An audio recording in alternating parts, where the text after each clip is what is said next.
नमस्कार मित्रांनो, after marriage एक प्रेमकथा भाग 101 मध्ये आपण पाहणार आहे. प्रवीणला दुसऱ्या दिवशी सकाळी लवकर जाग आली. बाजूला योगिताला शांत झोपलेली होती. यार, ही झोपेत नेहमी किती क्यूट दिसते, तो तिच्या निरागस चेहऱ्याकडे पाहत मनात म्हणाला. अलगत्याने तिच्या कपाळावर ओठ टेकवले. तशी ती जागी झाली. हळूच डोळे किले करत एक मोठा श्वास घेत तिने अलगट डोळे उघडले. तिच्या पापण्यांची होणारी उघडझाप पाहून हा पण मात्र आऊट झाला. गुड मॉर्निंग सोन्या, तो तिच्या कपाळावर पुन्हा ओठ टेकवत म्हणाला. तशी ती आपले दोन्ही हात त्याच्या गळ्यात गुंफत, very good morning my dear. Pranu, आजपासून सकाळी उठल्याबरोबर तुझा चेहरा पाहूनच मी माझ्या दिवसाची सुरुवात करणार आहे. आणि एखाद्या सकाळी नाही दिसला माझा चेहरा तर?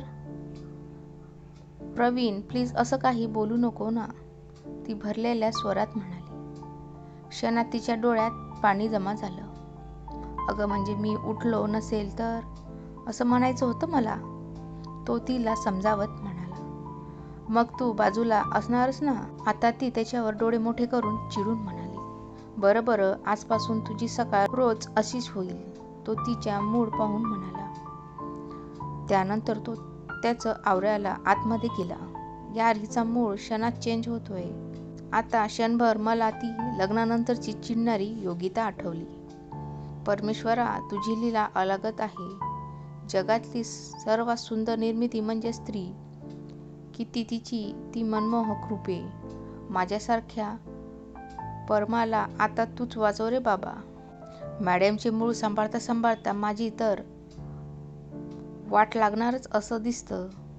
पण ज्या मजा येणार, तो त्याचं आवरत मनात विचार करत होता. थोड्या वेळाने तो त्याचं आवरून ऑफिसला जायला तयार झाला. प्रवीण, मी पण येणार तुझ्यासोबत ऑफिसला. योगी, अगं कशाला? आणि तुला काही त्रास झाला तर? नको येऊस तू, तो तिला जवळ घेऊन तिला समजावत म्हणाला. प्रवीण, मला दिवसभर घरी बसून चैन पडणार नाही. आणि ती माधुरी माझ्या नजरेसमोर आली की माझी चिडचिड होते. आणि ना, तुला सोडून दिवसभर मला करमत पण नाही, ती लाडीकपणे त्याच्या टायसोबत खेळत म्हणाली. योगी, असा हट्ट बरं नाही. डॉक्टरांनी तुला आराम करायला सांगितलं आहे ना, प्रवीण तिला समजावत म्हणाला. बरं, आजचा एक दिवस तरी येते. मला ध्रुवाला पण भेटायचं आहे, योगिता म्हणाली. योगी, तुला ध्रुवाला भेटायचं आहे तर मी तिला संध्याकाळी घरी घेऊन येतो, मग तिला भेट. प्रणू, मला तुझ्याशिवाय एकटीला घरी बोर होईल. योगी, आपलं पिल्लू आहे ना, त्याच्यासोबत गप्पा मारत बस तू. पिल्लू, मी संध्याकाळी घरी येईल पर्यंत आपल्या मम्मासोबत गप्पा मार हा, तो तिच्या पोटावर हात ठेवून म्हणाला. तशी ती लाजून लाल झाली. हो नाही करत योगिताची कशीबशी त्याने समजूत घातली. बरं, आता जाऊ का मी? प्रवीण म्हणाला. ती तोंड फुगवून म्हणाली. योगी, ऐक ना, तू मला बाय नाही करणार? बाय, ती हसून म्हणाली. असं नाही, मग कसं? ती खाली पाहत म्हणाली.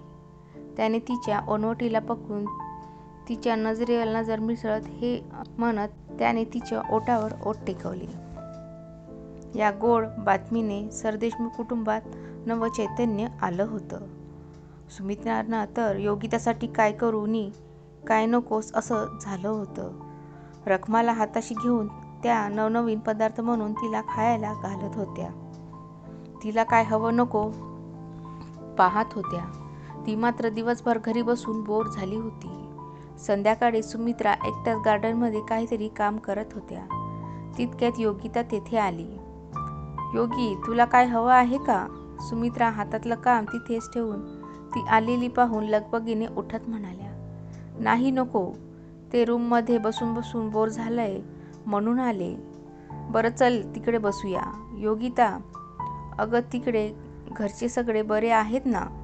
तिने होकारार्थी मान डोलवली. योगी, काय झालं ग? आज तू नेहमीसारखी बोलत नाहीस, सुमित्रा काळजीच्या सुरात म्हणाल्या. आई, ती माधुरी कधी जाणार? योगिता थोडी चिडून बोलली. योगी, अगं तुला प्रवीणने सांगितले असेल ना, त्यांना सध्या राहायला घर नाही. हे बघताय त्यांच्यासाठी घर, तोवर ते इकडे राहणार आहेत. पण तू काळजी करू नकोस. माधुरीला आईबाबांनी चांगलं सुनवलं आहे, त्या तिला समजावत म्हणाल्या. त्यानंतर त्या दोघी तिथेच बसून बराच वेळ गप्पा मारत होत्या. इकडे माधुरी प्रवीणच्या रूममध्ये आली. तिची आता चहूबाजूनी कोंडी झाली होती. ती मनात असूनही काही पण करू शकत नव्हती. बाजूला टेबलवर त्याचा फोटो होता. तो हातात घेऊन ती त्याच्याकडे पाहत होती. बऱ्याचदा पैशाच्या धुंदीत आयुष्यात माणसाच्या हातून अनेक चुका घडून जातात. सतत विवेकबुद्धीचा विसर पडून जातो. मग एक दिवस पश्चाताप करण्याची वेळ येते. पण तोवर सर्व काही हातातून निसटून गेलेलं असतं. आज माधुरीवर अशीच वेळ आली होती. तिने प्रवीण योगिताला त्रास द्यायला अनेक प्रयत्न केले, पण त्यांच्या खऱ्या प्रेमापुढे सर्व काही निष्फळ ठरलं होतं. माधुरी अजूनही त्याच्या फोटोकडे एकसारखी पाहत होती. तेवढ्यात योगिता आत आली. माधुरी पाठमोरी उभी होती. तिला पाहून योगिता पटकन पुढे आली. माधुरी, तू इथे काय करतेस? योगिताने चिडून तिच्या हातातला प्रवीणचा फोटो पटकन खेचून घेत म्हणाली. तशी ती दचकून 2 पावले मागे सरकली. माधुरी, काय करत होतीस तू हा फोटो घेऊन? योगिता प्रचंड चिडली होती. ते काही नाही, माधुरी अडखळत बोलली. ती योगिताचा अवतार पाहून चांगलीच घाबरली होती. माधुरी, मला ना तुझ्यावर खूप दया येते. अगं, तुझ्या एका चुकीमुळे तू स्वतःच्याच पायावर कुडाळ मारून घेतलीस. मला खरं तर त्या काकाकाकूंसाठी वाईट वाटत आहे. एकुलती एक मुलगी म्हणून जगातली सर्व सुख त्यांनी तुझ्या पायावर घातली. एवढंच काय, जगातला सर्वात बेस्ट मुलगा त्यांनी तुझ्यासाठी निवडला. पण तू काय केलेस? समाजात त्यांना तोंड दाखवायला जागाच ठेवली नाहीस. त्यांच्या नशिबी अपमानाच जिनं आणलंस. आणि एवढं सर्व करून पण तुझं मन भरलं नाही. तू माझ्या आणि प्रवीणच्या मध्ये यायची हिंमत केलीस. पण एक लक्षात ठेव माधुरी, तू काहीही केलेस ना, तरीही मला आणि प्रवीणला वेगळं करू शकणार नाहीस. ती तिच्यावर नजर रोखून बोलत होती. माधुरी मात्र खाली मान घालून उभी होती. आणखी एक सांगू का माधुरी? जे झालं ते चांगलं झालं, कारण तू प्रवीणच्या योग्यतेची नाहीस. म्हणजे तू ना त्याच्या लायकीचीच नव्हतीस. योगिता थोडं थांबून तिच्याकडे जळजळीत कटाक्ष टाकत पुढे म्हणाली. तशी माधुरी रडतच बाहेर निघून गेली. तशा तिला समोर सुमित्रा दिसल्या. ती खाली मान घालून तशीच पुढे निघून गेली. सुमित्रा, योगिता जे काही आत्ता माधुरीला बोलली ते सर्व बाहेर उभे राहून ऐकत होती. ती गेली तशा त्या आत आल्या. योगिता, चांगलं सुनवलंस तू तिला, आणि तू जे शेवटी बोललीस ना ते अगदी खरं बोललीस. ती माझ्या प्रणूच्या योग्यतेची नव्हती. खरंच देवाने माझ्या प्रवीणचं आयुष्य बर्बाद होण्यापासून वाचवलंय. पण काय भारी बोलत होतीस तू तिला. योगी, आज मला तुझा खूप अभिमान वाटतोय. खरंच माझी सून लाखात एक आहे. सुमित्रा तिच्या गालावर थोपटत म्हणाल्या. पण माझ्या सासूबाई करोडात एक आहेत, योगिता म्हणाली. आणि आपण दोघी ज्याच्यामुळे आज एकत्र आहोत तो तर जगात भारी आहे, दोघी एकसाथ म्हणाल्या. तशा दोघी पण एकमेकीच्या गळ्यात पडल्या. तेवढ्यात रखमा तिच्यासाठी खायला वेगवेगळे फळांचे काप करून घेऊन आल्या. योगी, बस आता तुला हे खायचं आहे, सुमित्रा म्हणाल्या. आई, अहो दुपारी खाल्ले जिरले नाही, आणि आता हे, योगिता तोंड वाकडं करत म्हणाली. योगी, तुला आता पोटभर खायला हवं. आताच तुझ्या लाडक्या नवऱ्याचा फोन आला होता. त्याच्या लाडक्या बायकोला काय खायला दिलं की नाही म्हणून विचारत होता, सुमित्रा म्हणाल्या. आई तुम्ही पण ना, योगिता लाजत होती. त्यानंतर तिने त्यातले थोडी फळं खाल्ली. त्यानंतर तिने ध्रुवाला फोन लावला. ध्रुवा पण ही गुड न्यूज ऐकून खूप खुश झाली.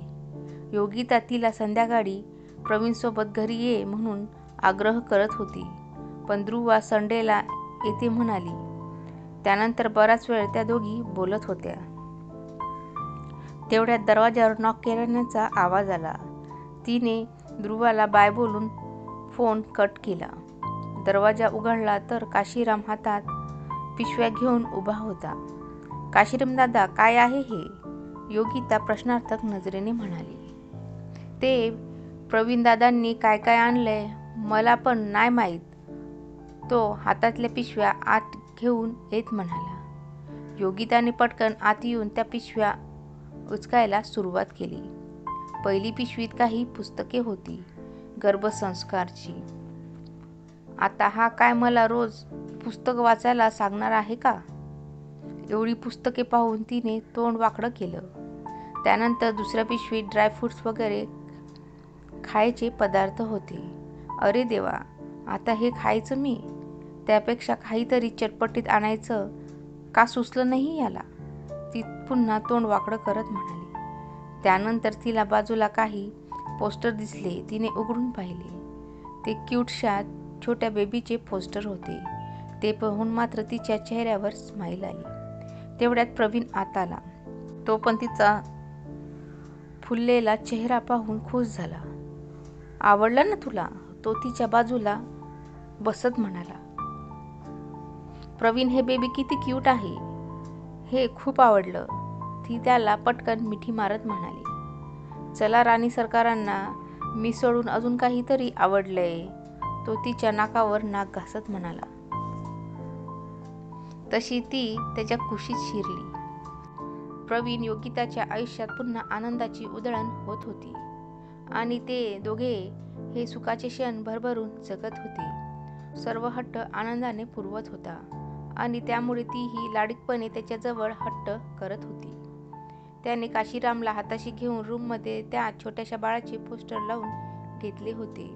त्या पोस्टरमधील गोंडस बेबी पाहून ती तिची होणाऱ्या बाळाला इमॅजिन करत होती. तो तिला रोज ती पुस्तके आग्रहाने वाचायला सांगत होता. तिला त्याचा कंटाळा येत होता, पण तो सांगेल ते करायला तिला पण आवडत होतं. त्याने रखमाला सांगून त्या ड्रायफ्रूटची पूड करून ठेवली होती. ती रोज संध्याकाळी तो तिला दुधातून प्यायला देत होता. तिला मात्र ते दूध पिऊन आणि ते सर्व पौष्टिक पदार्थ खाऊन जाम कंटाळा आला होता. आज पण तो तिला दूध घे म्हणून आग्रह करत होता आणि ती मात्र वेगळाच हट्ट करत होती. तिचा हा हट्ट पुरवणं त्याच्या मनाला पटत नव्हतं. योगी, आत्ताच तू हे दूध घे, मी आईला सांगून उद्या तुझ्यासाठी घरीच वडापाव बनवायला सांगतो, तो तिला समजावत होता. नाही प्रवीण, मला बाहेरचा गाड्यावरचा वडापाव खायचा आहे, तो पण आत्ताच्या आत्ता. ती चांगलीच हट्टाला पेटली होती. योगी, आता रात्रीचे 11 वाजले, सर्व वडापाववाले गाडे बंद झाले असतील, तो तिला समजावत म्हणाला. तो तिचं ऐकत नाही म्हटल्यावर आता तिने तिचं ठेवणीतलं शस्त्र काढलं. म्हणजे तो ऐकत नाही म्हणून डोळ्यातलं पाणी आणलं. आता तिच्या डोळ्यात पाणी पाहून त्याला तिचं ऐकणं भाग पडत होतं. बरं चल लवकर म्हणत तो उठला. तो चल म्हणाला बरोबर काय तो तिच्या चेहऱ्यावर आनंद पसरला. आता तर रडत होतीस ना, तो डोळे बारीक करून म्हणाला. प्रवीण चल ना, गाडे बंद होतील नंतर, ती पटकन रूममधून बाहेर पडत म्हणाली. जवळपासचे सर्व गाडे बंद झाले होते. बराच वेळ फिरल्यानंतर त्याला एक गाडा दिसला. त्याने थोडी बाजूला कार उभी केली. तशी ती पटकन डोअर ओपन करून बाहेर पडली. त्या गरमागरम वडापावाच्या वासाने तिची तो वडापाव खायची इच्छा अजून तीव्र झाली होती. ती पटकन पुढे गाड्याजवळ येत, भैया वडापाव देना. तोवर हा पाठीमागून आला. तो तिच्या जवळ येईपर्यंत तिच्या हातात गरमागरम वडापाव होता. ती पटकन एक घास खात, भैया वडापाव मस्त है, हाताने इशारा करत होती. तसा तो वडापाव विकणारा भैया पण हसला. प्रवीण, तुला खायचा का? वडापाव ती खाता खाता म्हणाली. नको, तू खा. यालाच डोहाळे म्हणतात का? तो मनात विचार करत तिच्या चेहऱ्यावरचा आनंद टिपत होता. तिने एक वडापाव संपवून दुसरा घेतला. योगी, अजून एक. हे बाहेरचं जास्त खाणं चांगलं नसतं, तो तिला समजावत होता. पण ती मात्र त्याच्या बोलण्याकडे दुर्लक्ष करून वडापाव खाण्याचा आनंद घेत होती. ते रोजचे हाजेनी खाऊन ती कंटाळली होती. किती दिवस झाले तिची चटपटी खायची इच्छा झाली होती. ती आता पूर्ण कुठे होत होती. आणि येणाऱ्या पुढील भागामध्ये काय होईल ते नक्की बघा आणि कमेंटमध्ये मला नक्की कळवा.